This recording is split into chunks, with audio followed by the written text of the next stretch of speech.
Hi everybody, it's April Kelly here on Facebook Live to go over 7 ways to foolproof your wedding. So first of all, a little bit about myself. I am the owner of Band of Gold Music. We provide live music for special events. I've been to 2,500 weddings plus. I've just about seen it all, and I get a lot of questions, I get a lot of messages of different things over the years, of issues that come up during weddings, from weather to location to plan Bs, and I thought that it would be a really great idea to be resourceful for you guys to give you some tips. So thanks for stopping in here today, and if you have any questions, just post them down below, all right? Okay, so first of all that I want to say is for your wedding is to follow your heart. That is what it is all about when it comes to weddings. You really have to follow your heart and know what it is you're thinking. So when you walk into the caterer or you walk in and you see the band, you know that's what you want and you honor that. That means everything. If you're second guessing it, don't go with it and look for something else. That is probably the best advice I can give you, aside from these 7 tips. Okay, so the first thing that I think is really key is the weather. Is such a variable. You never know what you're going to get. You have to have a plan B with your weather. So that means, how are you going to get to and from the spa when you're getting your hair done? How are you getting in and out of the house? How are you getting in and out of the car? Those things are critical. Do you have a big umbrella? Do you have a big plastic bag? If it's pouring out, you do not want to get your dress wet. You want to foolproof this. This is important so you don't have water stains on your gown. So make sure your limousine driver has a very big umbrella. Also, when it comes down to weather, you want to think about your ceremony location. I know a lot of our brides have the ceremonies outside, which is beautiful, but have a plan B.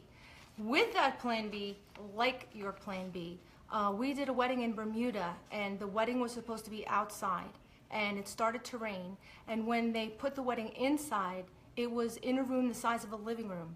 All of the guests and the band had to fit in there. That was not a great plan B. So always make sure that you love your plan B just as much as you love your plan A for your ceremony. Take a look at the location where your ceremony may be if it rains, and make sure that you love it. Okay, that brings me to pictures. Have some plan for how you are going to get all of your pictures done. This is a really important foolproof tip, because it takes a really long time to gather 30 people for a picture. This one goes off to have a drink, this one needs to go to the bathroom, and before you know it, you have 30 people scattered all over the place, and it's very hard to get the picture done. An hour goes by, and you've lost out time on your day.